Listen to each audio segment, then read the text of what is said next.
are at a loss of how to adapt to it. It tears apart marriages, it tears apart families, it tears apart lovers, it tears apart children and their parents, and that's important. I think also there has to be a chemistry. I really do think that, I think this is true in all forms of therapy, though, in which, you go and see a therapist, or a therapist sees a patient, and then you decide that maybe you might be an excellent diagnostician, but you're not right for that individual, that somehow that there's a chemistry that the individuals will work together. In this instance, you and Ed, Dennis and Stephanie and myself, to find the answers. There has to be a collegial role. I really see this as 5 people searching, looking for the answers, and in some ways, all equally unhappy about the way things are done.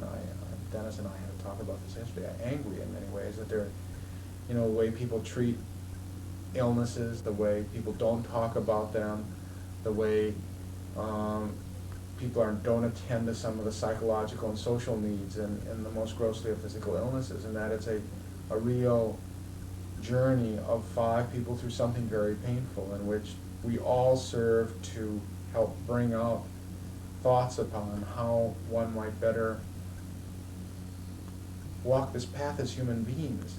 Yeah. Literally, not just the walk with cancer or with suicide or mutilative surgery, which are some of the things we're doing. There's a young man who we found whose mother committed suicide, and another woman who has had both her breasts removed for cancer. But that we're all human beings struggling, and that somehow these tapes will convey the character of that struggle of people working together to find the answers.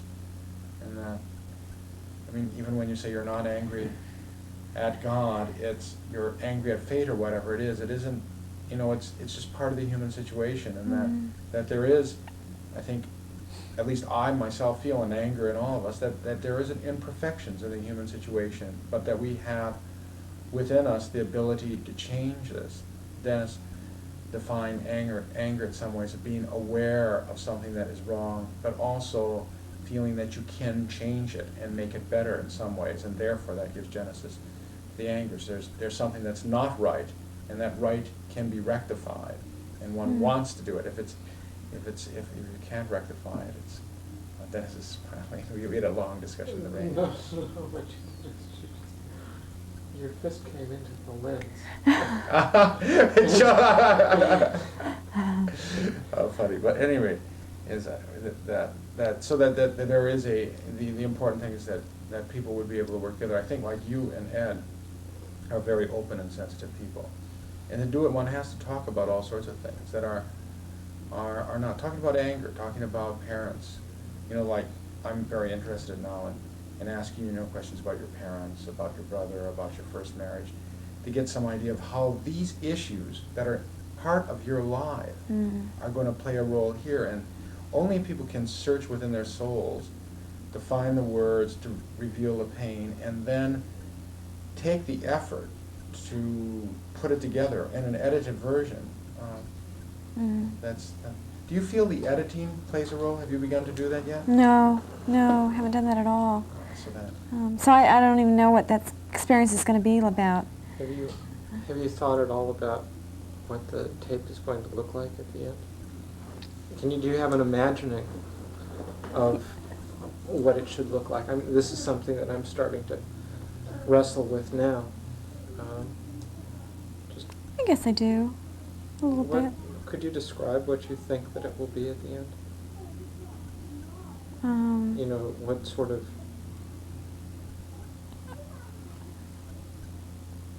I don't know.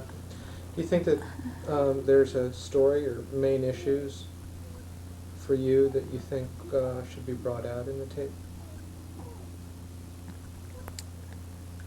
What would those be? Oh, I think just the different cycles that we've gone through, and the different phases and the different stages and that you go through. I kind of see getting all that on, only because you know, I'm in a really interesting phase, and I don't know how much of this talking and whatever has contributed to my being okay and my really dealing with this. But I am so much more now, and I don't know how much of it is the fact that the wearing process, that this has been going on, and we're wearing down, and it's been going on for so long that that things have changed over such a gradual period of time. In fact, I've kind of had some thoughts wondering, you know, if all of a sudden, you know, in a couple months, Edward absolutely found out he was cured and was going to be fine, I think we'd go through some adjustments. Because now, our life's gotten so different. I mean, I think I could adjust real fast. I know that, but you know, I'm still fighting, and he's still fighting. I think more than he is more kind of resigned now to some of the aspects of it. But our relationship is just changed so much. I don't want to say it like this, but it's almost as though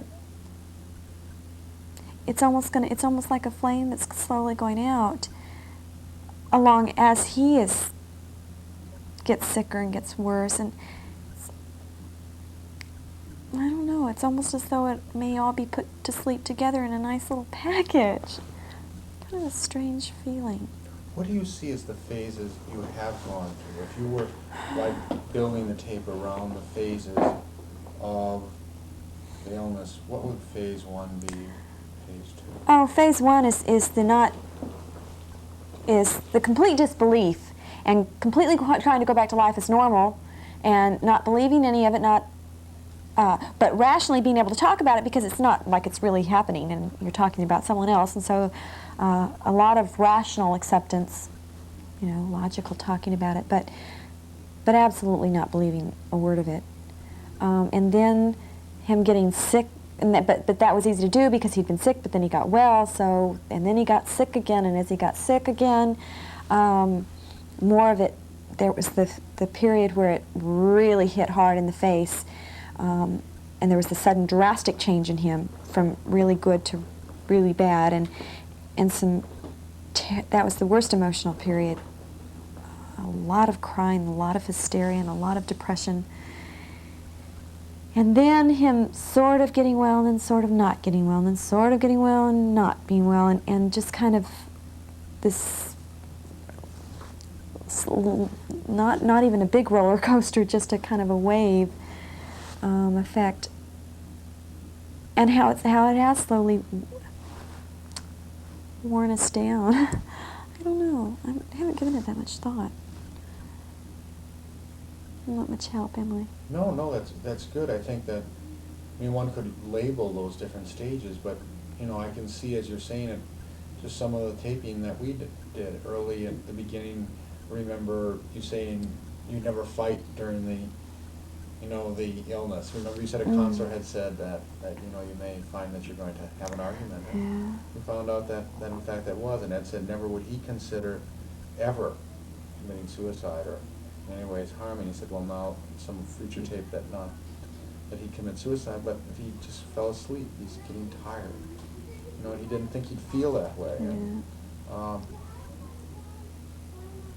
Yeah. you once said that there's a soap opera quality to it. Do you still feel that? Oh. No, I don't. No. Now it feels very much a,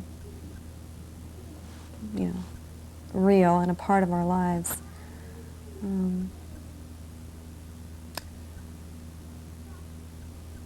When did that change? When did it come from being like a soap opera to being an integrated part of your lives? I don't know when it happened. It happened so slowly. Kind of scares me, some of the things that have happened so slowly. Like when we went to Jamaica, is when, and I saw Ed out with other people, it's when it really hit me how much weight he'd lost and how much he'd changed. physically, it was just devastating. I was so shocked mainly that I hadn't seen it. I mean, when it's just the two of us at home together constantly, I haven't seen what he's gone through. And then I kind of went through that again last weekend. He was losing more and more weight, and I didn't even notice. I mean, I really didn't notice, and he finally said something about all 112 pounds of me. And I mean, granted, I thought he weighed about 116, so it's only 4 pounds difference, but I just got hysterical. Because I didn't see it. How could I not see that that was happening? And what was happening? Have I been asleep? You know, what's wrong with me? Wake up. And sometimes I feel like that. I feel like I just kind of am sleeping through life. I'm not really noticing what's going on because we're at kind of such a yuck plateau. What was his original weight? 133. So it's remarkable. So somehow, when you talked about a soap opera quality to it, it was unreal yet. Oh, yeah. And now it's become real. Yeah, it's And that- very much a part of our lives. And, you know, one of the things I guess that's helps with my dealing with this is through our talking so much, it becomes very normal to talk about it as much. And I've been able to, and I think I've kind of pushed talking about it outside too, in my work life and social life, not broadcasting it, but not hiding it, and it's a part of my normal life, and if someone asks and it starts talking about me, then that comes out. And I don't know, I have mixed feelings about that. It kind of worries me that, am I accepting this too easily? Am I dealing with this? Is that really dealing with it well to be able to talk about it, or am I not really accepting the seriousness of it? Should I really be able to talk about it so freely? You know, you're doing an interesting thing that I think is really important in the resolution of a crisis, and that is to normalize it. You know, that one of the things, like when somebody commits suicide, or they undergo a sexual identity awareness change, they suddenly find out they're homosexual, you know, even though they may have, but it becomes a reality. Somebody develops cancer, has a car accident, loses both their legs. You know, at first there is this soapbox quality in which it's unreal. I can't believe it's happening. It's a bad dream. I'm going to wake up. But there is a normalization that occurs through talking. In particular, I think one of the things I'm struck about the videotape process is that it normalizes it to the extent that it creates a tape that can be shown to other people. Not as if it's some shameful thing, but one works to edit it together and put it in the context of one's life and make it normal. Like, one may say that part of your adaptation to Ed and being able to talk to him and not have unfinished business is that you've worked through some of the issues that related to your own brother's death, which were unresolved. And now you're going to talk to Ed. You're not going to not let him know you love him, or at the same time not be angry about things that are frustrating. I mean, that you are angry about things, and that's part of, you know, the fight that's necessary to survive. But I think that normalization process is part of a healthy response. I think in times past one didn't have an opportunity to normalize cancer, to normalize suicide, to normalize homosexuality, yet it existed all around us, to normalize abortion, which is a very difficult thing for many women, despite the fact that it's legal and so many women have them. But somehow that which is not talked about is split off, and I really see what you're doing as a Healthy? adaptation. Is it? I guess I worry about it because it seems like what I'm normalizing is the eventuality of his illness and eventuality of his death. And I sometimes think that normalizing should come afterwards, not before. And am I burying him before, you know? It almost Before he sounds like, you know, it dies. sounds like what, if one were a philosopher, one might say that you've adopted an Eastern philosophy in which death is part of life. You know, one of the criticisms of Western culture was that death was so much a foreign part of life, that, you know, there's the great drama associated with death, Yet for so much of the world, death is a very much part of life. In the poor countries where people die all the time and they don't expect to live forever. It's a modern phenomenon in which people are not dying in childbirth. Plagues and famine and war are not all around us. But in other centuries, people knew many deaths. Just like when you said your brother's death was the first that you've known. I know that, I myself, my grandmother just died at 95. I've not known a personal, intimate death that has been close because my grandmother, grandfather were far from me when they died, and my parents will be far from me when they die. They're both alive yet. And that it's, while it's painful, it's not the same as a child who grows up and has, in fact, a brother, a sister, and a mother die, who is living at home and it suddenly comes. And what you're confronted with is, at age, you're 29 now, is confronted with the reality of the death of your husband. It shouldn't happen when you're age 29. That's not what happens. Tell me a little bit, because I'm interested in what went on in your first marriage and how that may color how you see the crisis of a life-threatening illness. Now, you were married for the first time at 22. At 22? And what were your expectations for that relationship? I was just expectations. I was just so young, and I just graduated from college, and Daddy wasn't there to take care of me anymore, so I just get married and let a husband take care of me, and yet I knew that's not what I wanted. I just didn't know what I want. I was incredibly immature and didn't have my goals set, nothing, and made my poor first husband think that I did, and made him think I was a very together person. And then, of course, he married me and found out I wasn't. And he became extremely disillusioned, and I was disillusioned because I was starting to come into a realization of what exactly my values were, my priorities, my goals, which were not at all his. Didn't have the same ones in common at all, and then he also had developed his drinking problem. I don't know if it was actually there all along. He was a strange drinker, the kind that nobody knew it. I mean, nobody, even to wife, didn't know it. A couple of times, I couldn't wake him up in bed, and I didn't know what was wrong with him. I mean, I really didn't know. That's the kind of drinker he was. No one knew. And in fact, when he finally committed himself to a place in Colorado, people at his work were just shocked, totally shocked. Had no idea he even drank, or much less a problem. And it had been going on for years. So that was very strange to deal with. And he was very much a intellectual and kind of half introvert, half extrovert. Very perfectionist in an imperfect world. And he just was a very unhappy person. It was just not a good situation. So. How long did the marriage last? 3 years.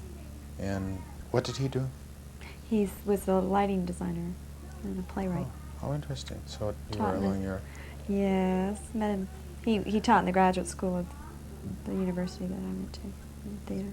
And you were 25 then at the time of your divorce? Yeah. And he was how old? When we divorced, Yeah. he was 30. 31. Yeah. How was that as emotionally on you, the end of your first marriage? Oh, it was terrible because I actually left. I knew I never wanted to go back, but I didn't want a divorce. I just couldn't face it. I was just really coming into my own and becoming my own person, and I knew that wasn't the life I wanted, and I didn't want to go back, but I couldn't deal with ending it either. So he just divorced me. Do you feel doesn't fit there for me, and it's and he feels, I feel like I'm sort of an anti-modernist or something. And so I said, Yeah. well, sometimes it's good to contrast the old and the new and make a statement to asseverate the presence and the Is that what that is? in the context of the past. And so in this 1870s house, to have a painting that's very contemporary. Do you find the most difficult thing at this time in the adaptation to Ed's illness is the lack of physical responsivity, that you're sort of alone without being touched and held and made love to, and since that was such an important part of your relationship? Yeah. I. hmm. I do miss it, but it's not that pressing. It's not that important because it's gone so slowly. It's gone away so slowly. You know. First, um, the actual act of making love went away, but we were so intimate that I didn't miss that. And then just gradually got a little less physical, but would stay close. And we're still close. I mean, we sit close on the couch all the time, but it's just gone so slowly that I don't really know when it stopped almost, and I didn't notice it go away. Except that sometimes when I just sit down and realize that it's gone, and it's time, and it really just takes something to really make me notice. Like when we went to Jamaica and suddenly realized, oh, he's changed, and I had to see it in contrast to something else. And right now it's not in contrast to anything else, so I most of the time don't even notice it. Do you feel you've become less of a lover and more of a friend and a nurse? Yeah, more of a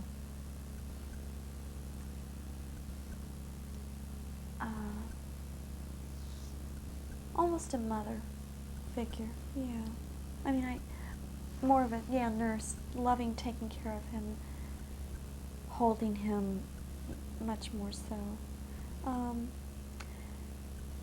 I think the part I miss the most is the real talking about my work and his work, but he doesn't work anymore, so there's not to be able to talk about that. And like he was feeling well enough, he came and picked me up at the airport when I came home from Memphis, and I started talking about the conference and what I did, and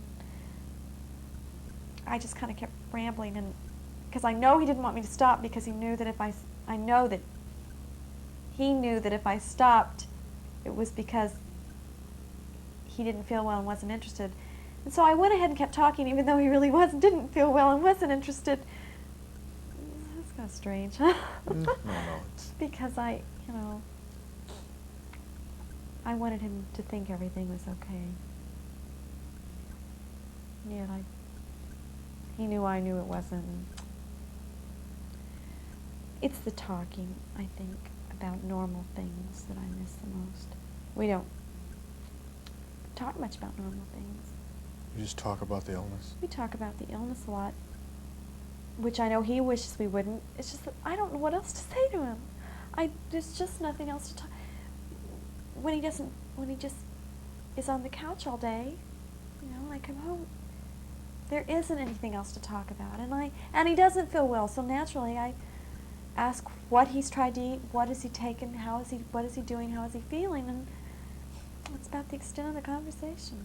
I guess you're getting another thing of a chronic illness is that the things we usually talk about involve interactions in the course of a day, and somebody who is ill like Ed doesn't have things outside the home, and so much is stripped away. There aren't events that one can talk about.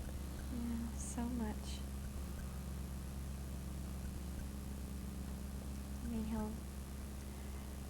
the most we talk about is he'll read the newspaper and we'll talk about stuff in the news, and that's about it. Does he watch television a lot during the day? Yeah. Does that at all help? It's a good distraction, yes. Yeah, definitely.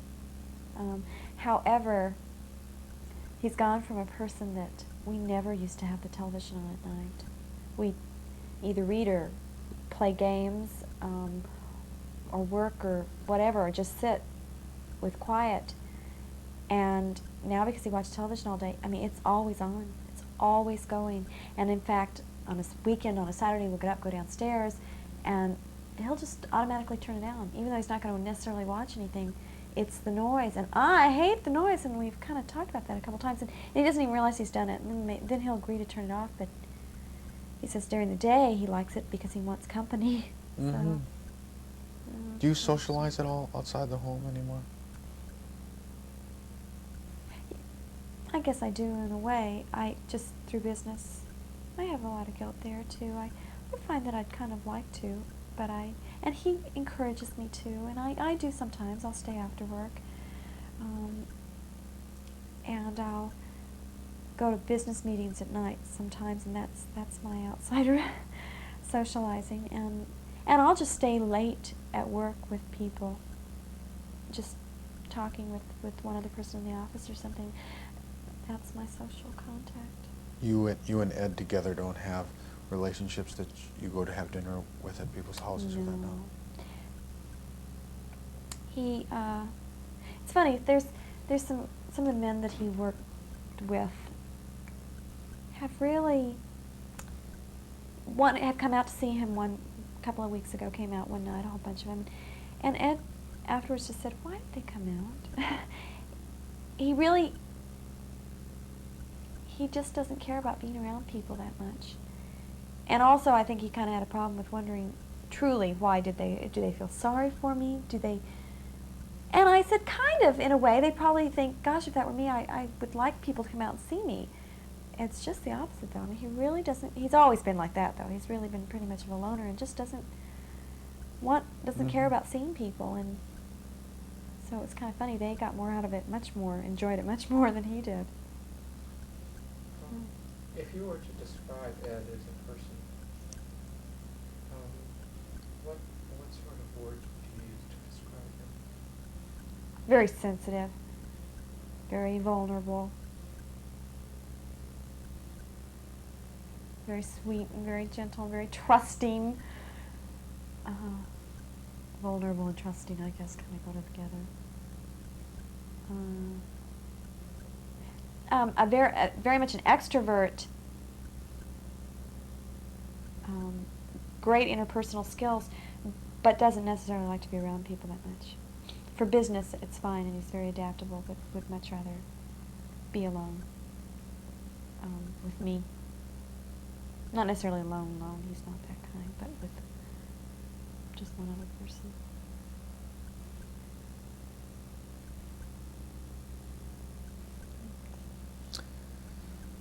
I don't have any other questions. Do you have any, Dennis? Or is there any? You had Janet. I need a couple of shots here. We had talked on phone the other day. You had mentioned coming out to the house when we were both there. For the interview. We should set up a time. Yeah. This Friday would be great for me if there's any way you could. All right. Yeah? All right. Let's kind of schedule it for Friday. Okay. I'll come. Okay. I have a question. If Ed hadn't this illness, what do you think would have happened? Would he have gone on to be a president of a bank? No. No. What do you think he would have been?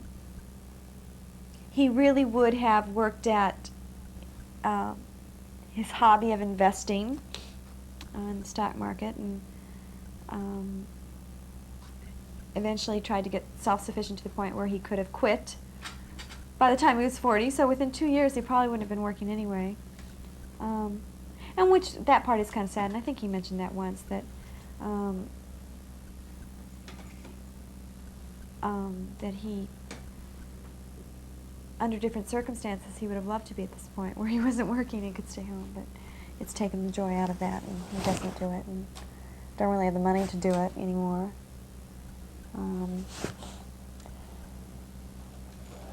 No, he would have not. No, definitely not president of a bank.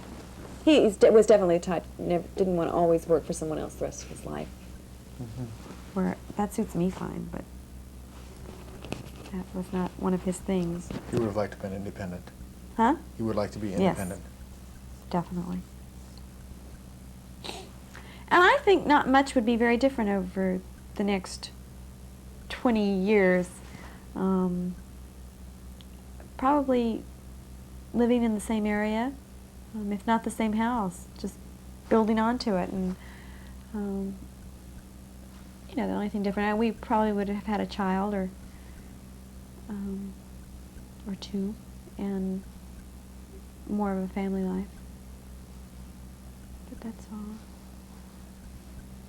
Other than that, everything's pretty much the same, and I'm not even sure if we would have ever really gotten around to that. Yeah, I'm not real sure. I think that's one thing that's very comforting, is just knowing that as young as we are, though, we've pretty much got to the point we wanted to be, where we wanted to be, doing what we wanted to do, and really happy. And I think that makes it easier to deal with it. I know it does for me. There wasn't, oh, but we had this we were going to do, and this was still in our future. And if there ever is any of that in me, it'll probably just be about having a child. But then that's not that strong either, because Ed had a child, and he didn't have the burning desire that I did. So that's definitely different. In fact, if we'd had one, it would only been kind of for me. He wouldn't have minded, and he would have enjoyed it, and that would have been fine, but it wasn't something that he needed and wanted to make our relationship complete. So. Do you see him as goal-directed? He's a man who had a vision.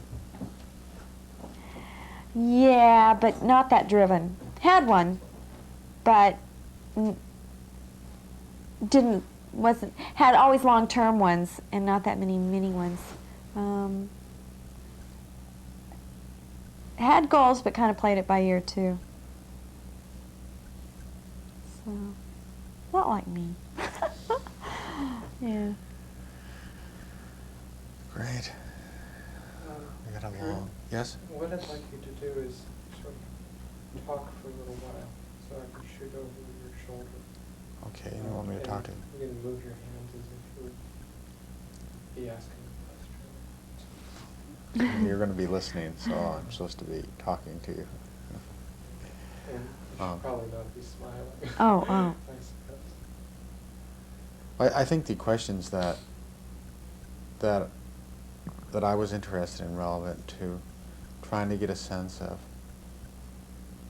who Ed is and where he was going, where he is going, is to understand a crisis. One has to understand it against the context of a person. For someone who is very ambitious, there's all the more cruel irony of having a course interrupted. If someone sits back and is tired or depressed, you know, there's people who would say, you know, at age 30 that if life ended today, you know, I have no great passion. You know, but there's other people who say, you know, that there's many roads I'm going to, you know, cross before I come to rest, and there's a difference. You know, that's kind of interesting you say that, because the only thing that kind of was his passion was to retire and do everything he wanted to do, play around, and he's actually said that's the only thing he's going to miss.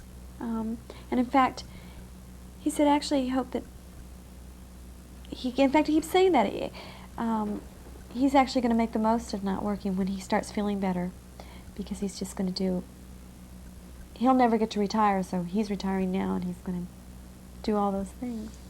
That's kind of interesting.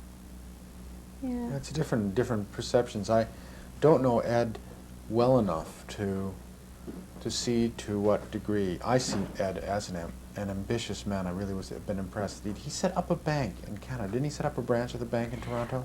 Wasn't that his task? Branches, yeah. And he did it himself. Wasn't he the person who went there and hired people and set it up? Was that? Well, no, there was a team of people. Yeah. He was part of that team. He was just the coordinator for the branch offices. Yeah. He set that up. Yeah. Yeah, he was good at it. And that just really wasn't his passion, though. His passion,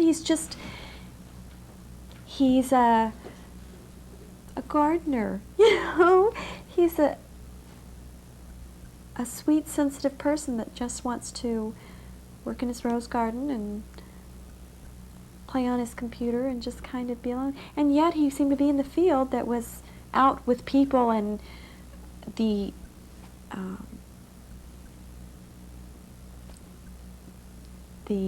real public relations almost type person. He was always in that that kind of field. Do you see him angry at all? You know, unhappy with the way certain things are? He doesn't get angry very often, no, and he hasn't through this illness very much, no. Only at me. I sure seem to know how to anger him. He gets short-tempered and snaps at things, but it's not angry, not anger as you think of an angry person. He hasn't. He's really done so well in accepting this, and just dealing with it. Not accepting it, not just saying, oh, I accepted it. It's just the way it's supposed to be. I mean, it's not rose-colored glasses or blindly looking. It's just very pragmatic about everything and just coping, just dealing. Sometimes down, sometimes up, sometimes fighting, sometimes not. I mean, it's a little bit of everything. But I think the main thing is just that thing of the eternal optimist. That's it. That's it in a nutshell. And that's why he'll just keep on hanging in there. And God knows, I mean, he could just keep on hanging in there till they find a cure. And they'll wonder what the hell he's still doing around in 5 years, you know. But no, he did. He could. Really. Wouldn't be surprised at all. That's important. Mm. Is that good? The first surgery was prior February. Yeah. And you've been having, he was on chemotherapy prior to the second surgery, and some of the issues that are raised on the tape are around issues concerning chemotherapy, stuff like that. Could you speak up just a second? All right. Ed and Janet, this is their, just found out today, their second anniversary of their wedding.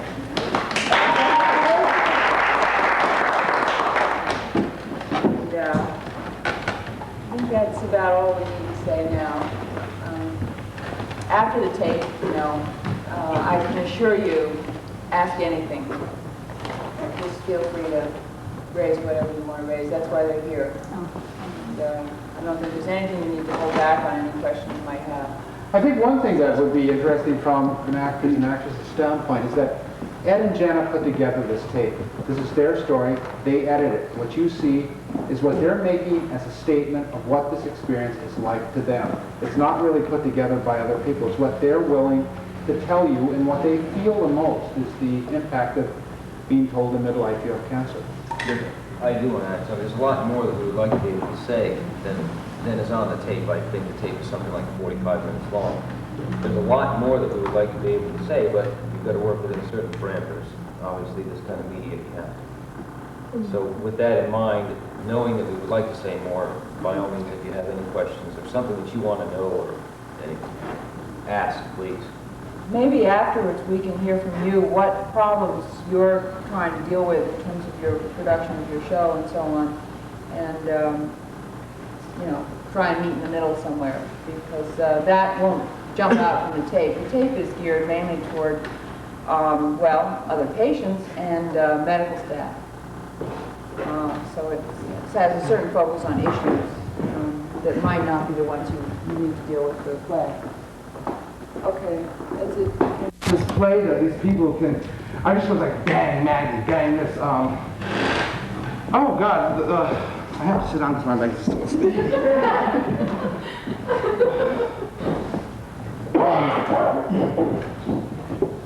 What Janet talked about which makes me think of a line that Linda says, when Maggie says, what have I got left after, you know, what am I left with? The whole thing about, you know, the future for you, you know, and it's like the optimism and how, what do you have? You have him for support. which is the same thing. What does Maggie do when Maggie comes to the hospice? She looks to Joe for support. She's got nothing else but Joe. And, you know, she in turn is not even willing to accept the fact that he's dying. It's just that she's here for him, you know, and he is supposed to be here for her. The drug thing that Brian, you talk about the drugs and the different drugs and what happens to him. He's this, and he starts to paint, and he does all these other things, which is, I don't know, it made me feel like God, you know, they're so supportive. I mean, you know, to be around so much support, the doctors and stuff. Yet at the same time, how antagonistic you can feel toward doctors.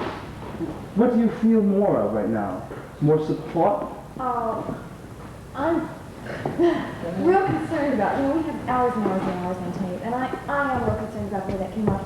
We adore these doctors. Really? We're absolutely so devoted, especially Dr. Mike Wyman. So devoted to him. I am, and he's wonderful. And certain things that were said were taken out of context for the tape, and it made it sound like we were talking about Dr. Wyman, and absolutely not. For the most part, there were other doctors.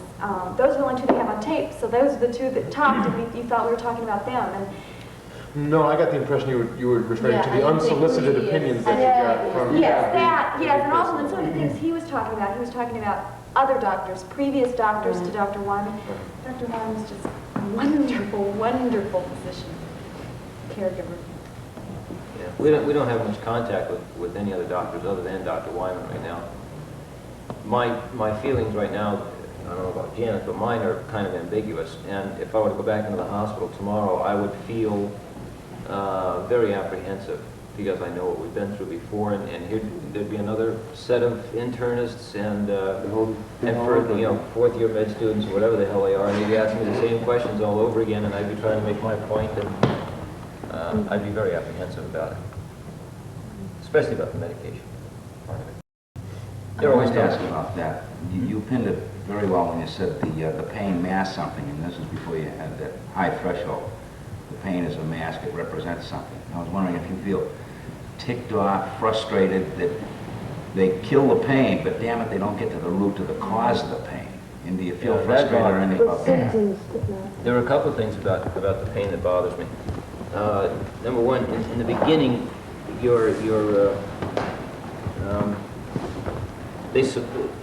in the beginning, they want you to take the pain medication, but they want you to do it in accordance with some kind of profile. They talk about half-lives of drugs. There is a half-life for Demerol, there's a half-life, and what that is the time at which a drug reaches its peak, its most effectiveness. But every bodies are different. My metabolism is different than your metabolism, so it's going to be different for me and for you and so forth. But they want you to take these drugs at a certain time, and if I'm hurting an hour before I'm due for that drug, they say, no, you can't have it, you've got to wait. And yet in the beginning they're saying, take the drug to get rid of the pain, and now they're holding it back from me. So I feel some resentment about that when it comes to medication and pain. I really right now my pain is pretty manageable, but I had some really rough times with them. Did you say 75 milligrams of Demerol is enough for you? 75 of Demerol and 25 with 25 Viscal. Oh. About every 3 hours. As an injection. As an injection. Yeah, I know. Yeah. That's not an awful lot. I mean, 100 is... it really is up to the individual. It might be a lot for some people. Yeah. For me, it isn't. I handle it very nicely when I'm in the hospital, and that's the form of medication I take. Right now, I'm taking methadone and trazodone, and I'm able to manage the pain with those drugs. You don't have any nausea, any... No side effects. The only side effects I have, if I take 100 milligrams, between 80 and 100 milligrams of methadone, my bowels just completely cut out, which they shut down completely, and I wind up being very heavily constipated.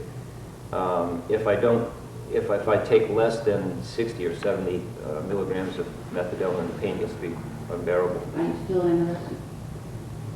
A little bit, yeah. I've put on a couple of pounds over the last couple of weeks, and I hope to just keep that going and get back up to some appreciable weight. When you first found out that you had cancer, did you ever, and I'm sure you probably did, but did you investigate any of the Eastern medicines, any of the holistic techniques? Because this may be helpful, it may not, but there was a physician in California who found that he was, one day, just out of the blue, he went and had a physical and found out that he had cancer, like all through him. And he got into holistic medicine and completely changed his diet, and there was no sign after a year. No, we did not. To answer your first question, no, we didn't look into anything other than standard forms, what's going on, with chemotherapy and so forth. There's another thing that there's something that bothers me though about beginning to look into holistic forms and diet and vitamin C. You can try so many things and get, or Laetrile. You can get into an information overload, and you wind up trying so many different things, and your hope is built up and is dashed, and you try these different programs, and you really can drive yourself crazy if you go overboard with it. Right. So I'm happy just to take a fairly standard approach and eat my popsicles and stuff. I'd like to ask Drink my coffee. There are two questions I have.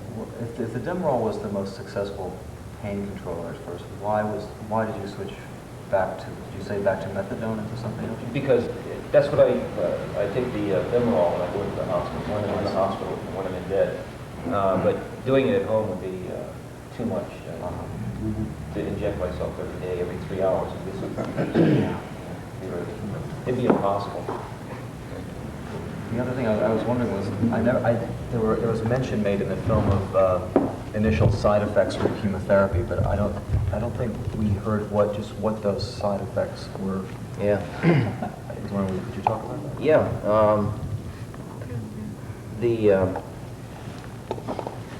Started out with nausea, and in the beginning there was a little bit of vomiting. We seemed to get that under control. I was taking chemotherapy once a week. As time went on, there was more nausea but no vomiting, and it was just a total. The way I described it at some point was, you know how you feel when you're coming out with the flu? I mean, your body just really aches, and you just want to curl up and go to bed for a day or something like that. It got to the point where after I would take my chemotherapy, I would feel that way for about 72 hours. I mean, to where I literally could not. I would go home, get into bed, or curl up on the sofa, and I wouldn't be able to move for about 72 hours. And Jen and I just looked at each other one day and said, "There's no point to this. I mean, you're spending half your life recuperating from something that's supposed to be curing you. It didn't make any sense." And then when we found out that in fact the form of chemotherapy that I was on, there's a high probability that it was not going to do me any good, or minimal benefit from the chemotherapy, we just said, "No, this is ridiculous." And then when we found out, when he gave us a choice, when he said, "You're in control here," we said, "Oh, this is ridiculous." How did you feel about that when you discovered that the form of chemotherapy you were getting wasn't likely to help you? Really disappointed. But we knew that. Huh? I don't recall knowing it from the beginning. We knew that this form of chemotherapy was fairly standard, and with this type of cancer, it was the standard way to go. And the success rate wasn't all that terrific. And then later on, we found out that when he said, and I think I'm quoting him almost verbally, when he said that in all probability this form of chemotherapy is not going to do you any good or much good, that I felt a bit disappointed, a little bit let down at that point, but also relieved, because then I realized, hey, I can go off it and not really have to worry that I'm missing something. You didn't feel angry though that it was something he had kept from you? No, not at all. He really hadn't kept it from me. I just, like I said, when he said it's not doing you all that much good. Yeah, he wasn't really sure. He was hoping all along too. I'd like to do a scene for you, okay, with one of the characters who talks about his pain and his medication and a certain moment in his life, okay? I'll set it up for you, and I want you to watch it. And I want to get your opinion on it, and see if you felt the same way that this man did, okay? I'm going to do the Brian and Beverly scene for him, okay? Need some chairs.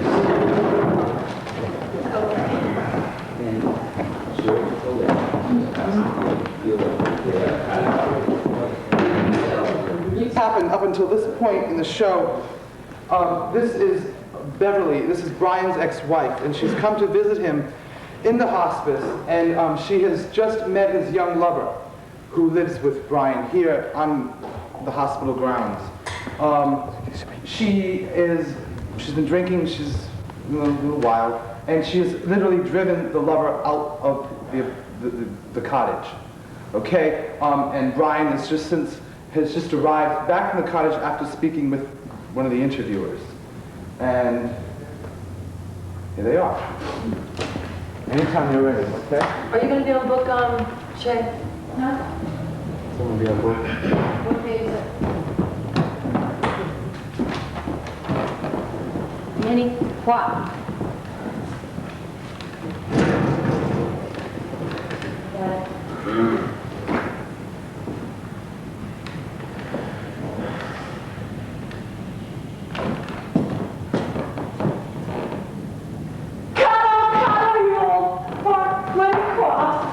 Jesus, Beverly. Oh my God, he remembers my name. What am I? What a picture.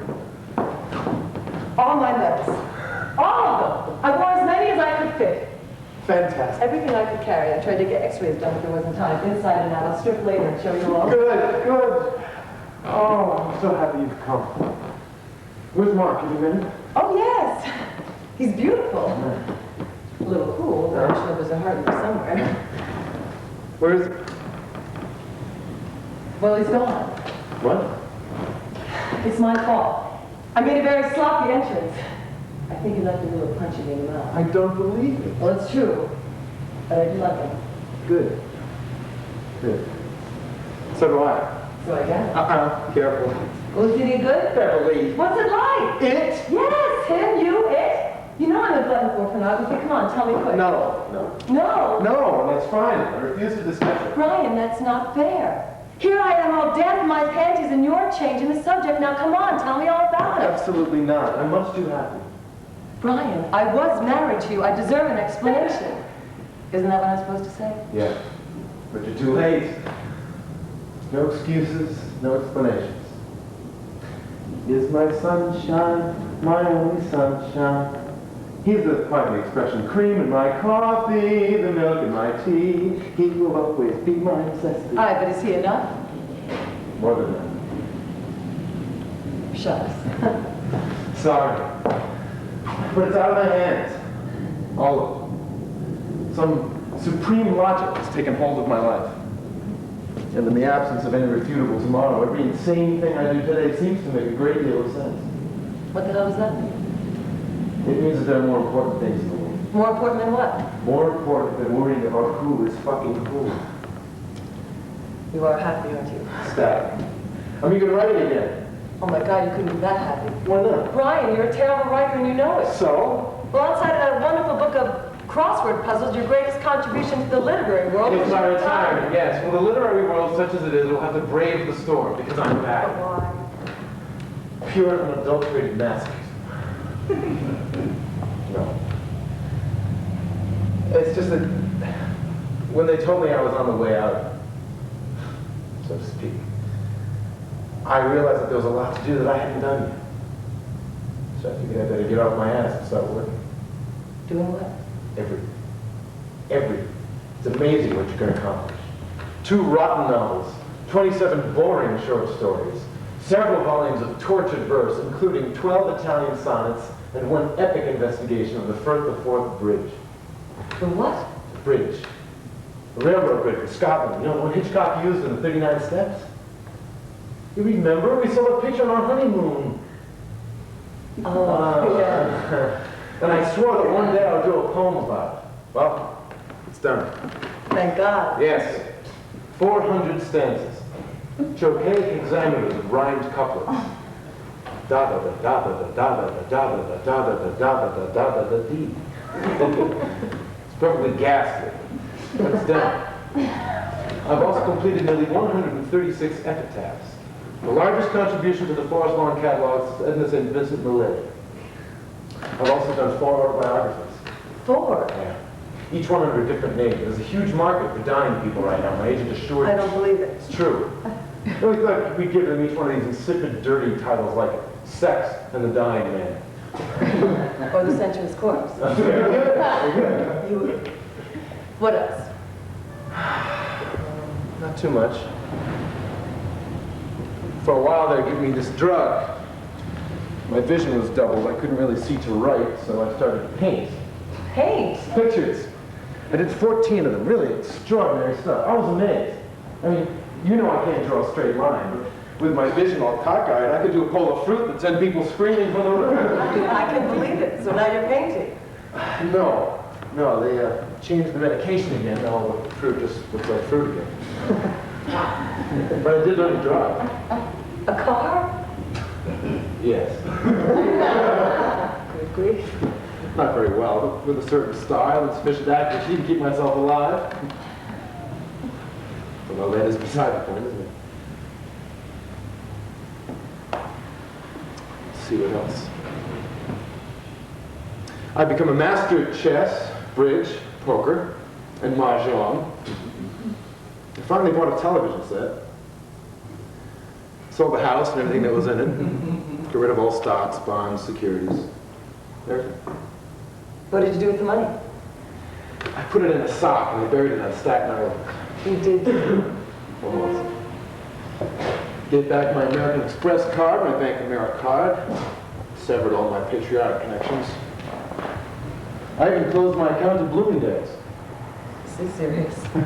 Damn right it is. I sleep only 3 hours a day. I never miss a dawn or a sunset. I say and do everything that comes into my head. I even sent letters to everyone I know and told them exactly what I think of it. Just so none of the wrong people show up at the funeral. And finally, I went to Passaic, New Jersey. For God's sake, why? Because I had absolutely no desire to go there. Then why did you go? Because I wanted to be sure I had absolutely no desire to go there. And now you know. Yes. I spent 2 weeks at a Holiday Inn and had all my meals at Howard Johnson. Jesus, you've really gone the limit. Oh, believe me, Passaic is beyond the limit. Anyway, that's what I've been doing. Every day in every way, it's smaller and smaller. There's practically nothing left of me. You're disappearing before my very eyes. Good. See, that's the only way to keep this thing. So leave absolutely nothing behind. I don't want to leave anything unsaid, undone. Not a word, not even a lonely, obscure, silly, worthless thought. I want to leave nothing you can do about it. Except give in. That's how I felt the first time I lost my virginity. How was it the second time? Much easier. There, you see? The real trouble with dying is only get to do it once. I brought you some champagne. I'm sorry. I must be the most tedious person alive. As a matter of fact, you are. Thank God you won't be around much longer. I hope you don't think I'm going to pass away drunk. I intend to be cold, so... No. I thought we could break it on your ass and shove you off with a great bon voyage, confetti streamers all over the place. Perfect, perfect. I've missed your foolishness. You hated my foolishness. I never understood. Neither did I. But it was the only way. The only way I knew. All those roads, they'll go to Rome, as they say. Yep. But why is it I always seem to end up in Theme.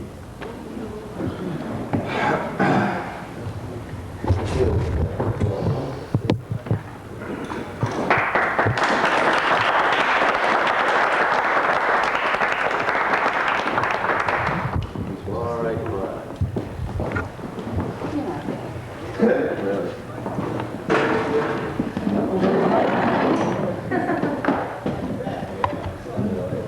Did you have those feelings? Really? Yeah, especially about that the last movie. There's just there is no way not only in characterization, but in real life, there's no way that you can prepare yourself for that last moment. You think you can. In fact, I think there might be a certain amount of deluding oneself into thinking that you can prepare yourself for that last moment, but you can't. You will lie there and confront it, and it will happen, and you're... This is a guy who has been prided himself on his intellect. He's been an intellectual. He's done a lot of thinking, a lot of talking, a lot of jibber jabbering, and he's been able to deal with everything in his life. And this is the one thing. This is the brick wall. This is that brick wall that he's going to come up against, no matter what. All the talking and thinking in the world can't. And it's similar to what you were talking about, coming up to that wall and getting out of the car and saying, "Wow, I just missed that." And it really is just a very helpless, sad, lonely moment. And I think, if I may offer an opinion, that is what you should try to convey, is that loneliness, that helplessness, and that being alone. I mean, there's just, you cannot share that. It's like pain. It's like dying. You simply cannot share. It's a very alone thing. Yeah. You can't share that with anyone. My wife, my mother, a lot of people say, I wish I could take that pain from you. I want to feel that. And this is no way that anybody can do that. You're the only one that's been experiencing it. Can I ask you a very, very personal question? Sure. Have you ever considered suicide? Have I ever considered suicide? No. He's only There have been times when I've wished that I were dead, but I've never considered taking my own life. And the thing about Vietnam too, I don't know what your character, what his background is, but having dealt with death before in my past, and I think a lot of people have confronted death at some point in their life, that does help one deal with it with cancer. I'm a nurse, and my husband died of cancer, but he took cyanide first, and they found him before it took effect. And he was an intellectual, and he couldn't face being a burden to anybody. And I don't say no to that. I don't say that in that last moment I won't take something. I don't say no, but if I can find it. But I can't. I don't think I will.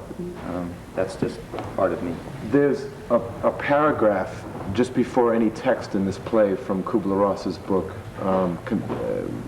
concerning the different stages that the dying go through, the bargaining, depression, denial, anger, all that kind of stuff. Did you remind me of Brian in so many ways, and the things you've talked about and the way you've said them. Did you... Ultimately, they mentioned hope. Right, but what I'm saying is, did you find yourself going through those stages? Did you find yourself saying, no, it can't be me, or did you find yourself saying, no, making it... I've never said, no, it can't be me, and I've never been angry about it. I've despaired. I've been mad. Sure. Do you still have hope? Oh, God, yes. You know, I can't imagine not having hope. And I will probably have hope the last day of my life. The last moment I won't, but the last day I will. I haven't really been angry. Just really pissed off sometimes. Not angry. Well, anger is something that kind of festers in it. To me, it festers, and it's something that I don't know, that gives you energy. You know, that I don't know. It's just it's very volatile, and it bursts out and you break through things and you throw that anger. That's anger to me. Mad, just being pissed off is shit. You know, just one good cuss word, and then you go on with what you were doing. You know? It's obvious that both of you have a great sense of humor. I can, you see it in your facial expressions and the way you talk to each other, everything else. I was reminded when I watching that. Adjustment. It's called adjustment. But I just wonder what kind of role you feel that helps you, that plays, and having that sense of humor. I was reminded thought of this book Norman Cousins wrote about his experience. I don't know if it was with a form of cancer or some other disease, from which he was given very little hope of recuperating. And he found that in addition to, or instead of, some of the conventional treatments, that laughter, even watching Laurel and Hardy films and all kinds of other things, actually helped him recover. And he subsequently has done some research on that whole approach. Yeah, health. sense of humor is a great relief. I love talking to the bankers.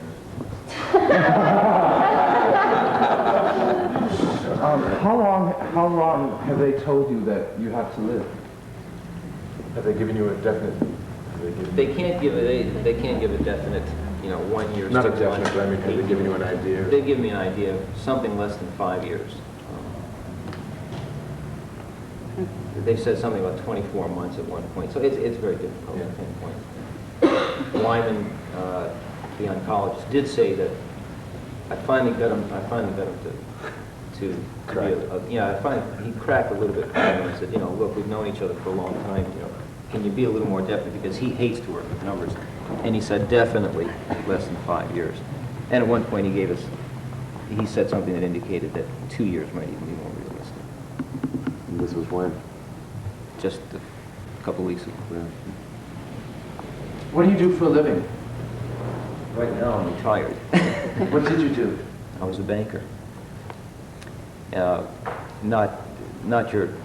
the kind where you walk into a branch office or something like that. I was in it's called Products and Services Division. I work with retail functions of a bank, electronic funds transfers, and automatic teller machines and things like that. Are you with them all the time? Oh, no, I work. I wish you were with me all the time. Good.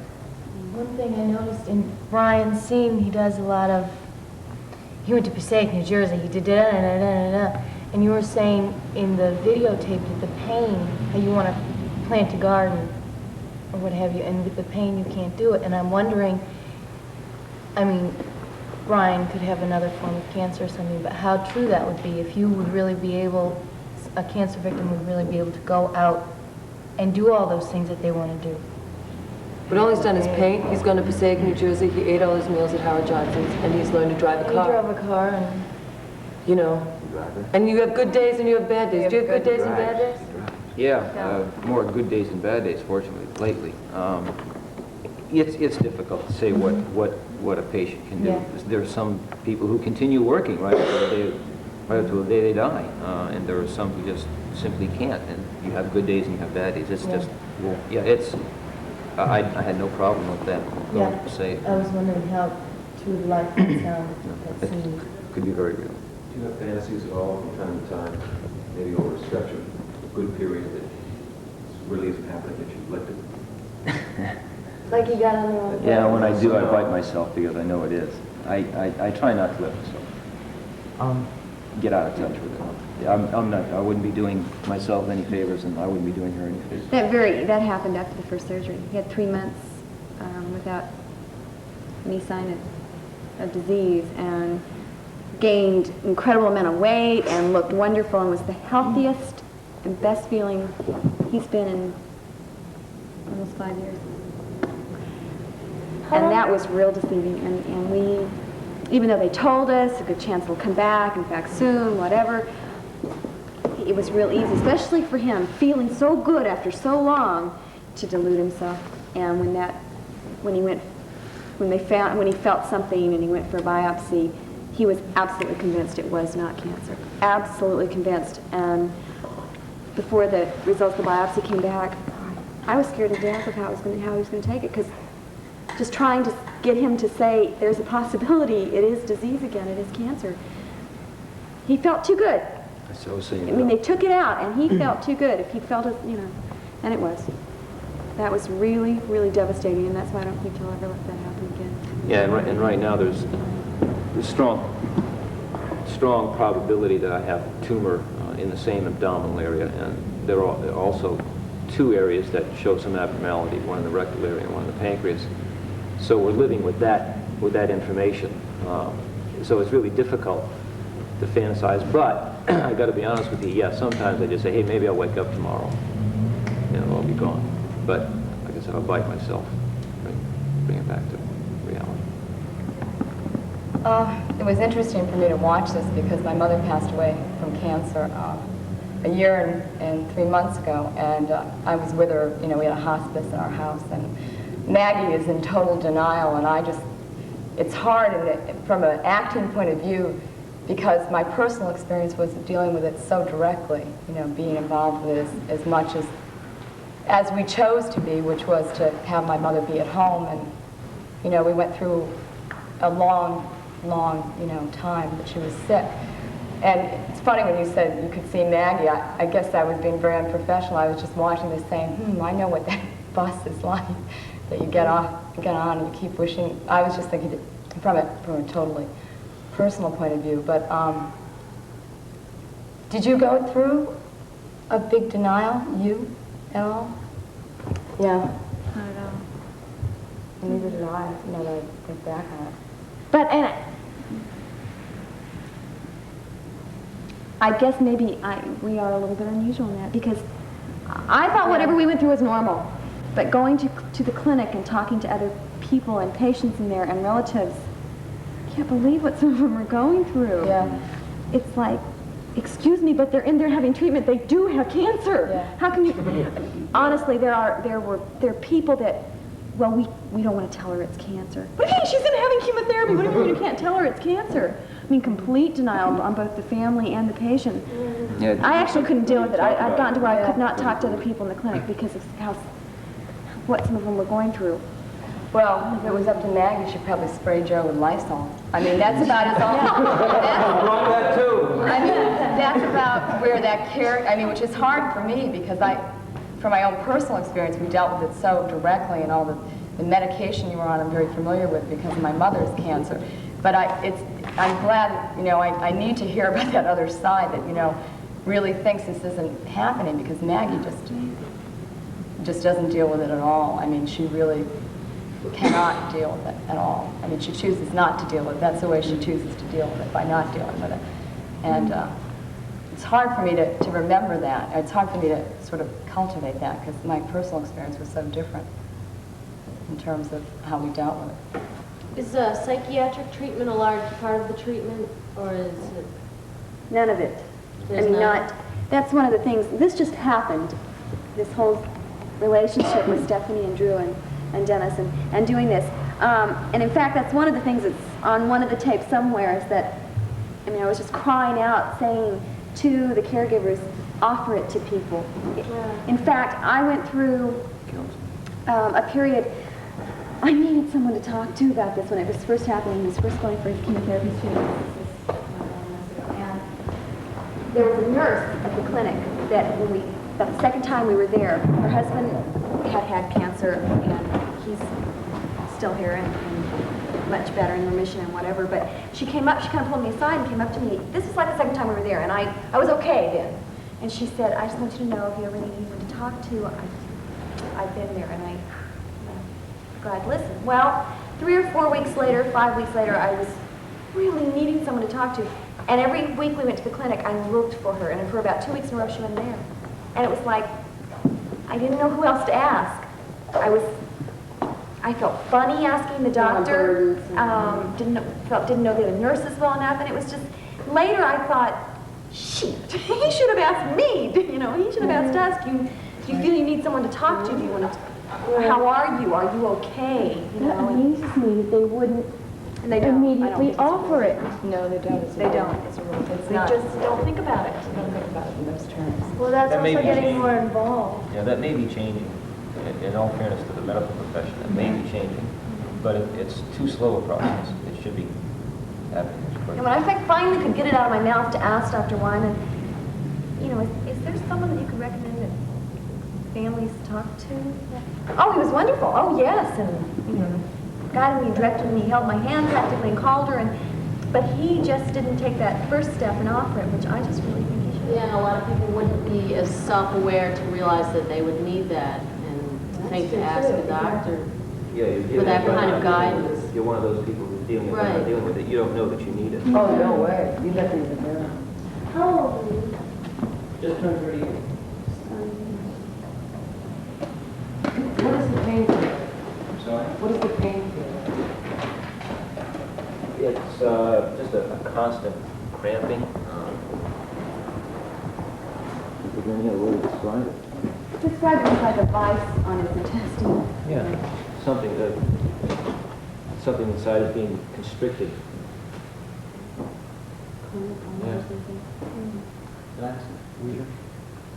One of the things that there's been a lot of mention made about the idea of an intellectual person over the sensitive person approaching it. And so I'm just wondering, what kind of role does being more intelligent than average have to do? I mean, do you feel most in touch with what's going on from a rational? Is there a rational way to get a grip on it? Do you feel most in touch with it when the pain is the worst? I don't know how to answer your question because whatever Janet and I do is normal to us. So it's very difficult for me to say that.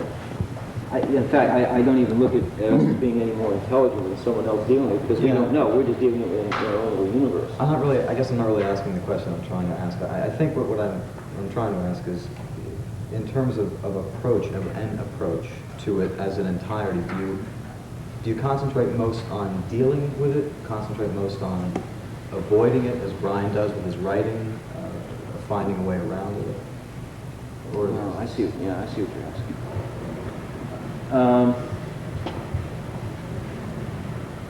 There's a multiple answer here. There are times when Janet and I deal with it very openly. If we want to talk about it, we talk. Like last night, I was feeling some anxiety, so I just said, "Hey, I have a feeling here." I dumped it out, and we talked about it for a minute. We talk with Drew, we talk with Stephanie, we talk with Dennis, we talk with Dr. Wyman, we talk with a whole bunch of people, and quite frankly, sometimes we get tired of it. Sometimes we just say, enough, we've talked about it enough, we just want to be left alone. But when we deal with it, it's very open, and things like this are even therapeutic. I got something just out of watching the two people play that scene. I think you have to deal with it very directly. It's like I said on the tape. If you choose to just look at it from one perspective, that's all you're ever going to get. And your opinions and your actions and so forth, they're going to be based on a very staid perspective. But if you can there's many different ways to deal with it. Talk about it, have people talk to you about it, see something on video, any way that you can deal with it is going to make you more mature, I guess. And also realizing that some people will not get anything out of it. Is that one of the reasons you made the videotape? I mean, it seems to me that what you're talking about, like making this videotape and such an active, taking such an that's been an evolution. The reason we got into the videotape was because of one day I was talking to, I had gone up for my first radiation treatment, in fact, and Dr. Glicksman.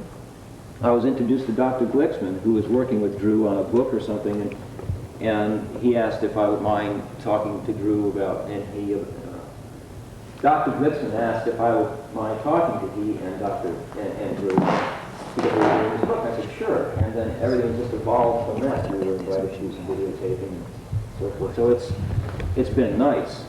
Do you find that it helps you do things like putting together the videotape? Does it help you get outside, like you say, get outside of your one personal, like looking down at my own clothes perspective? Has making the videotape been therapeutic in that sense?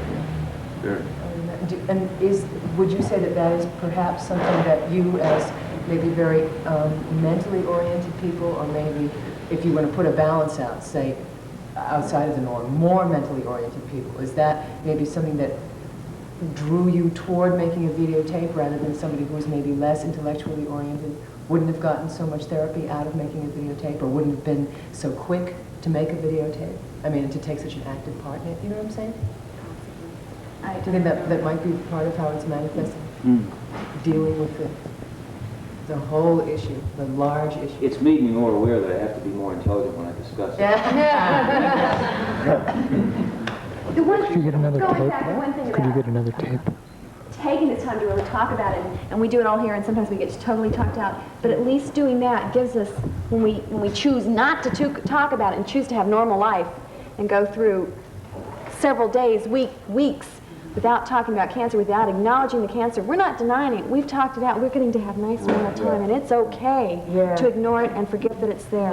Yeah, we don't have any anxiety. That's what's nice about this. There's no anxiety. Can I use your bag, please?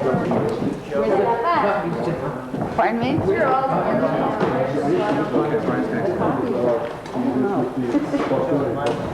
No, I just out there. You can bring it back to me. Hang on 1 second. Let me get it. Who else would know where there's someplace to get coffee? Whatever the difference is. No, he can pay the difference. Whatever.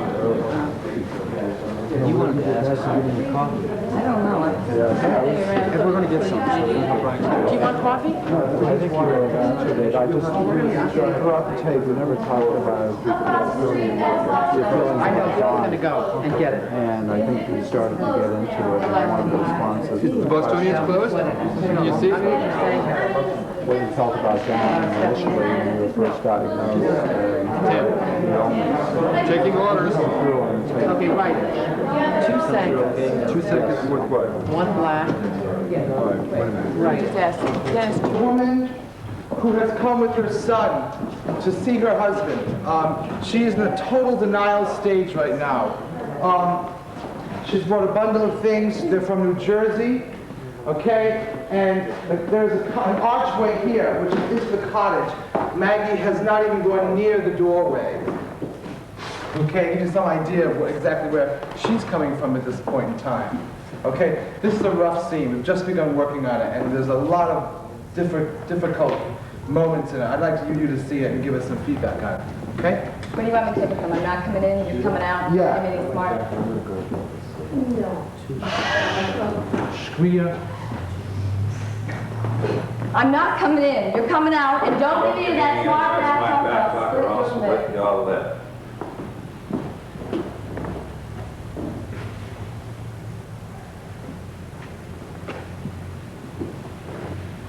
Well, I brought you some things. I didn't know what for sure you'd want, but I thought it was better to be sure, safe, so I... We'll take them inside. No, Steve will get them. I didn't grab them. Well, I didn't know what you need, so there's some peppers and some jellies I put up, and thought it was 40 pounds on the plane, but they let you have extra. You can put things under the seat. A lot of people didn't have anything, so I put things under their seat, too. How are you, Meg? Oh, fine. Yeah. I brought the newspapers. And some cookies. And some pumpkin flowers. The airplane made me sick. There was a man sitting next to me. He kept talking and talking. All those clouds looked like you could walk on them. I wanted to throw up, but the man next to me made me so nervous I couldn't. Oh, where did I put the... Come on inside. You want some coffee? Oh, I brought some coffee.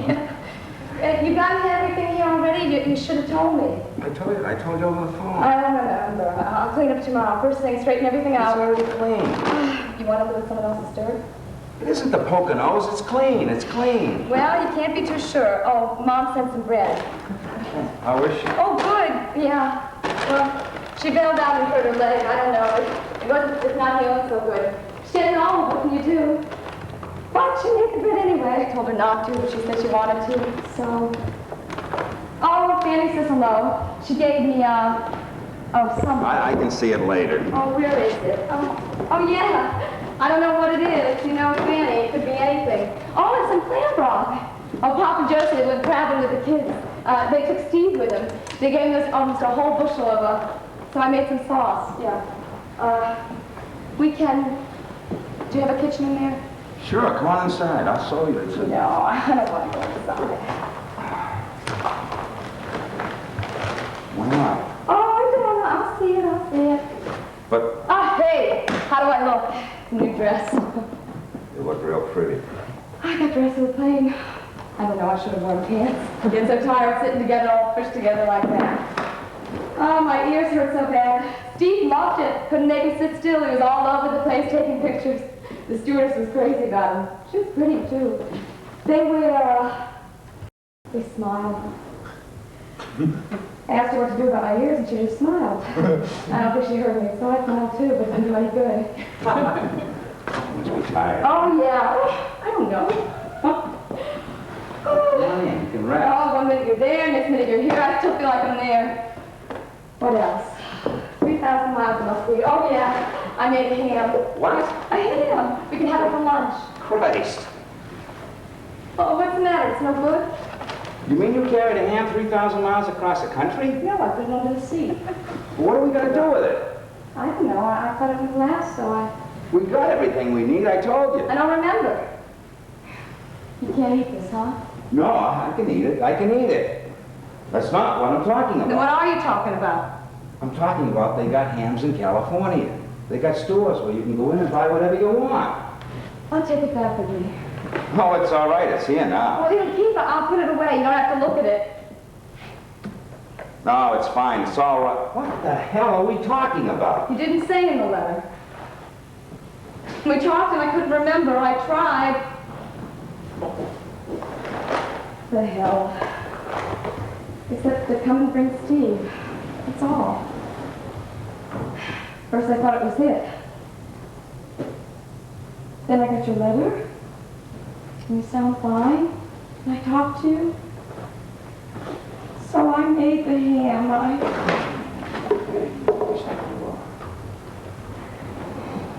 You gotta tell me what's going on here, huh?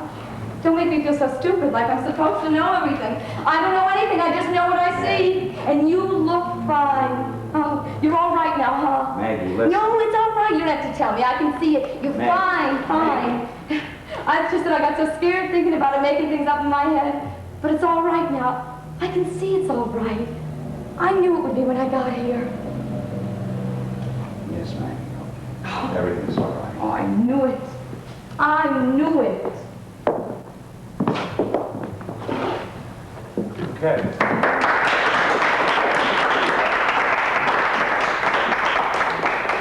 I saw my curve. Really?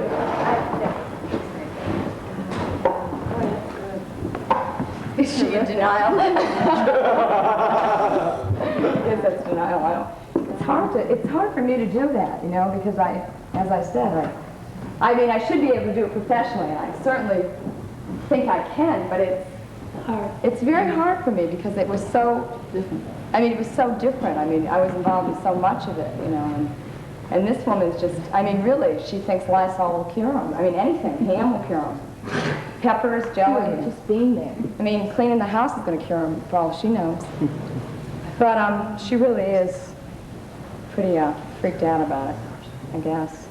However, you know, I said we never experienced that, but there have been times when, you know, I say we go through, we don't want to talk, just when I have some little normal time, but maybe it's not at the same time. He doesn't want to talk about it. Yep. And it's not really that extreme of denial, but I need to talk about it, and he kind of wants to just forget it right now, and it's not existing right now. And, or I go through that, and he kind of starts to talk about it, and I'm thinking, God, we were just being normal, and just don't do that now. Yeah. So I think people Yeah, I remember. I mean, when I think back, yeah, I mean, I know there are different degrees of it. She's just so extreme about it. I mean, she won't even go into college. She only goes into college in Act 2 when absolutely. she can't, you know, I mean. That's her admitting it. Yeah, I mean, and she can't even deal with it in terms of, I think for Maggie going into college is just taking a baby step. I mean, that's all she can do. But, yeah, I mean, I remember going through periods of little mini denials about it, you know. That feeling of, you know, being on the wrong bus and I want to get off here. I got my change, you know. Why can't I get off, you know? But, Is hopefulness a form of denial? I mean, is it, you know, can you actually have a false hope? That's true. I don't know. Good psychiatric question. Well, obviously it can be. I don't know, though. One can also reduce everything. It's like reducing all religious faith to a denial of existentialistic honesty or something. Is that it can be a totally intellectualized explanation for something that may be real. You know, I certainly think hope is as valid as religious faith. People don't believe in it, though. They think both are denial of an awful situation. Do you think you have to have hope to live through it? No. No. No? I don't think so. Doesn't it Because help? you talk about quality of life. You can live through it and really have a low quality of life. And what part hope plays in the quality of life, I don't know. That's You mean live or endure everything. without Never hope, it's exist, just yeah. just be existence at the bottom threshold. Whereas hope is But don't distinguishes the human from the animal. The people who deny the disease, if they have a disease, they don't have to worry about hoping. Because they don't have it. Because they don't have it. Right. What do you think about positive thinking? I know that there's denial, but people have been cured because they believe that they don't have things, or, you know what I mean? What do you think about positive thoughts? Not denial, but I guess, does it come down to the same thing? There's that one line, one of the counselors termed it realistic hope. And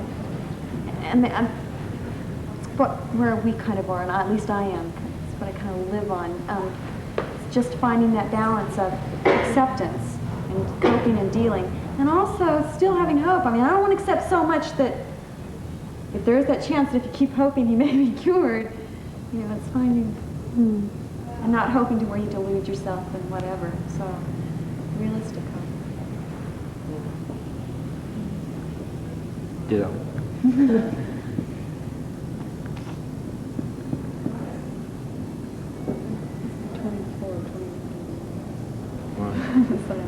Oh. 24, 28?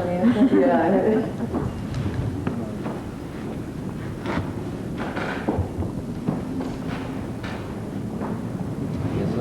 Anything that hasn't been asked, if you want to? I just want to say publicly in front of everyone, I think this is amazing, the way both of you are handling it. And there's so much love, and there's so much support. Did you have moments of hysteria? And it's so wonderful. Moments of hysteria. Can't you tell by looking at me? I am a totally dramatic, hysterical person. Oh, absolutely. Moments of crying for 3 days straight. Really? Oh, absolutely. Flying off the hand, you know, just something really simple, and it winds up being a horrendous argument. Oh, we fought so badly at times it was pack your tuna fish sandwich and go live with your parents. Oh, yeah. Oh, absolutely. Sure. Can't avoid it. You shouldn't try to avoid it either. Yeah. That's where you start getting into trouble, is when you start suppressing those kinds of feelings and things. It's been really interesting to be exposed to this time, because I was in quite a few support groups, the crisis group actually for, well, anybody that had a crisis. It wasn't a specific crisis. There were lots of different ones. We just, you know, through Harvard Health, which was they were very fine, they were very good. I was really totally freaked out because I had to go into the hospital for a thyroid operation, which there was a possibility of being thyroid cancer, and this was, my mother was in the last stages, so I was totally off the wall, and they were great. I mean, at that point they said, look, you need some help. I said, yeah, it's pretty obvious, huh? But part of me wants to burn all those Elizabeth Kubler-Ross books and, you know, say the hell of it, you know, who cares what stage. Part of me gets really angry when I think that they can categorize it and, you know, place all these feelings in little, you know, neat little packages. But then, I think that's just part of the mad. I got mad about my mother's cancer. I was really pissed off about it, to be quite blunt. But being exposed to this has really been helpful because it just helps other people so much. It's really hard for me to put it in words. Well, it's like what I was saying But- about once you let it out, you can be more objective about it. Yeah, it's very Hopefully. Hopefully, hopefully. Do you find that people have a really closed-minded attitude about cancer and about death in general, and that maybe part of what you're trying to do is like enlighten people a little bit so that they don't... It's like tuberculosis was. Yeah. What, 25 years ago? You know, nobody talked about it. One day everybody will talk about cancer the same way you talk about the common cold today, because there'll be a cure. Why did you all decide to do the play? Because they were paying me. Not much either. Because I don't know, because I think the play is, I enjoy doing theater that can educate people. And I myself, I like to go to the theater and be moved and be touched. And I think that this play is very, this woman we spoke to a while ago, who is something or other, a social worker or something, and she was interested in coming to speak with us. And she read the play and she said, well, I don't believe it's very realistic. And I said, why not? She said, because people in those situations are not hysterical the way some of these characters become. I said, oh, really? And the point, well, I mean, hysteria, to what degree? I mean, obviously, you've got a bunch of 8 people, you know, with 3 people dying of cancer, and like, well, hey, what can we say? It does not make exciting theater. Hey, More exciting life. Yeah. So I wanted to do this play because I think it's something that people should see. I think it's what my mother said, I want to laugh and, you know, enjoy things. I don't have to watch that shit on stage and get depressed. My whole view is it's something that, I mean, how many people do you know die of cancer in your lifetime? Okay, and One Flew Over the Cuckoo's Nest, when I was in that play, to go to a group, I mean, I've never been to a group therapy session. Lord knows I felt I needed them many times. You know, a little Valium stopped me from doing that. But, you know, to do that, I mean, to be in those plays, to me, it was like a wonderful experience for me. Because I was opened up to that whole facet of life inside of a mental institution. And I feel the same way about this play here. What we are doing, we are presenting a facet of life that I think people can sometimes never come in contact with. What are you learning about that directing the play? I'm learning that it's there. And that there's a line that Brian says in the play where he says, people don't want to let go, do they? They think it's a mistake. They think, it's the one thing that you can be sure of. No matter who you are, no matter what you do, no matter anything. But didn't you see that thing on 60 Minutes about the new drug? That if you know, I mean, they're already promulgating this new drug that if you are in, you know, it costs you $80, you know, and they market it, and you will be frozen, and you will wake up soon. And they're marketing this. You know, that's what kills me, because people are going to buy it. You know? That's right, Brian. Because this character says in the play that, I mean, people spend their entire lives trying to forget they're going to die. It's almost like pulling a cart without its horse.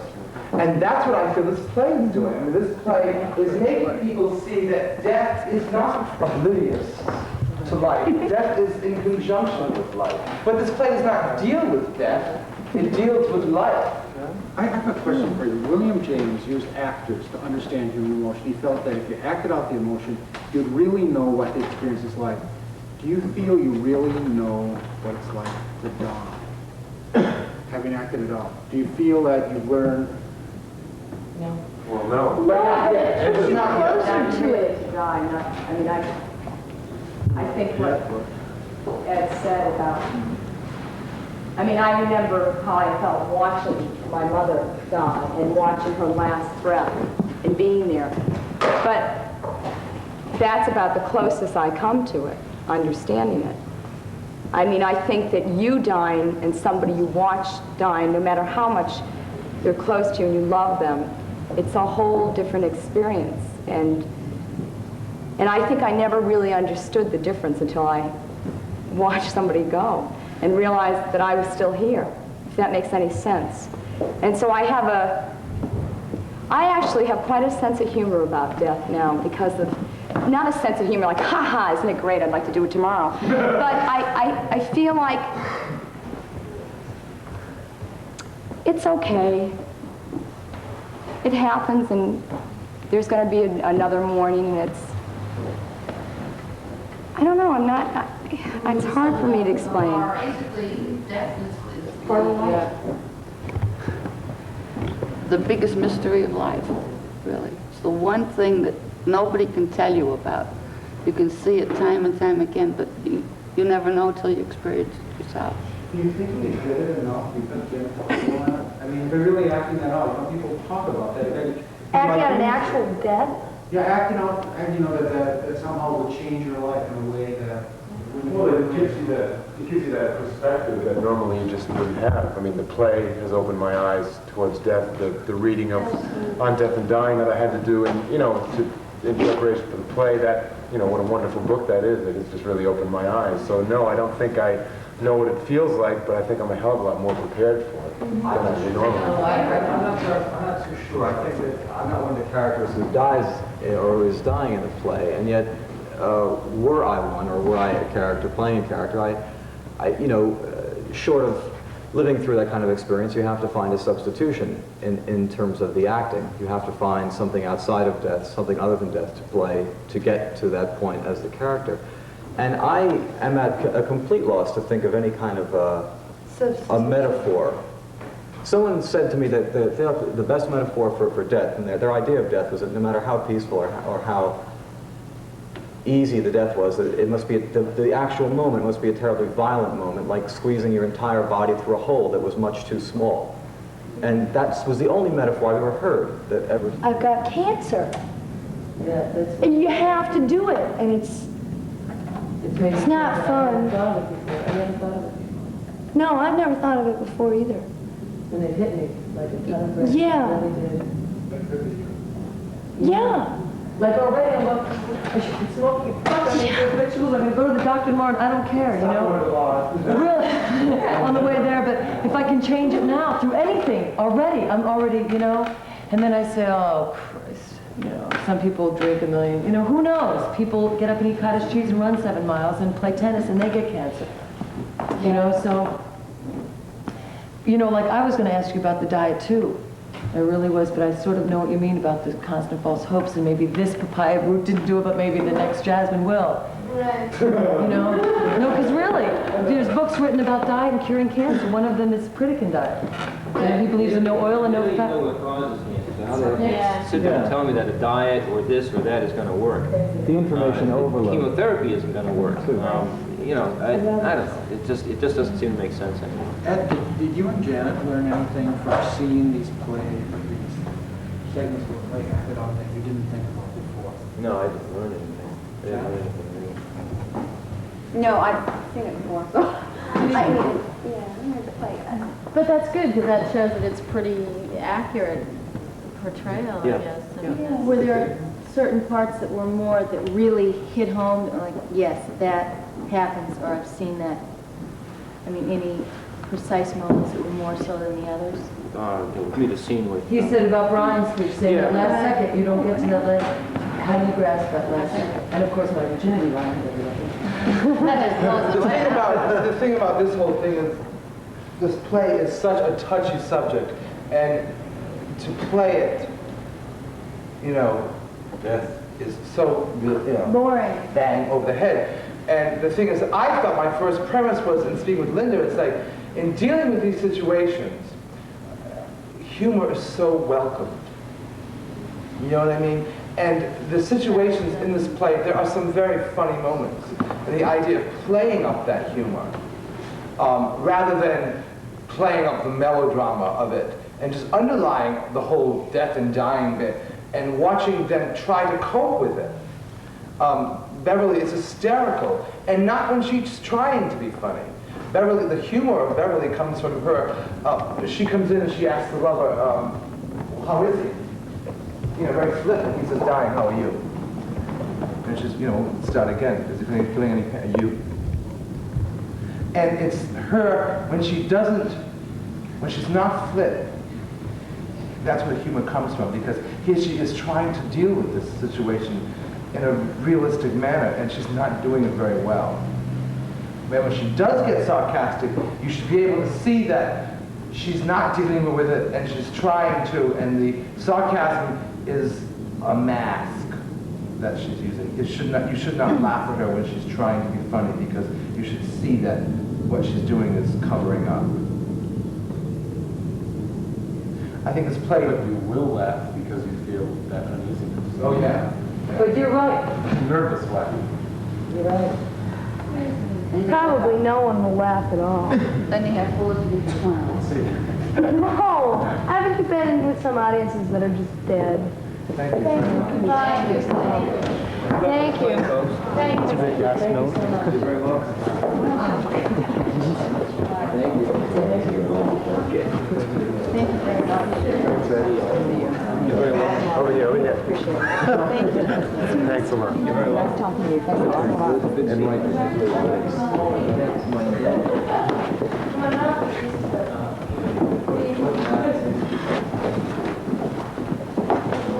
Take care, everyone.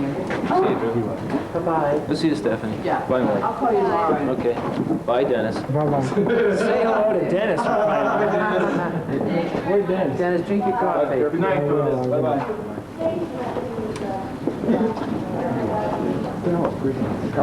Drew, how are you? Fine, thank you. Good to see you.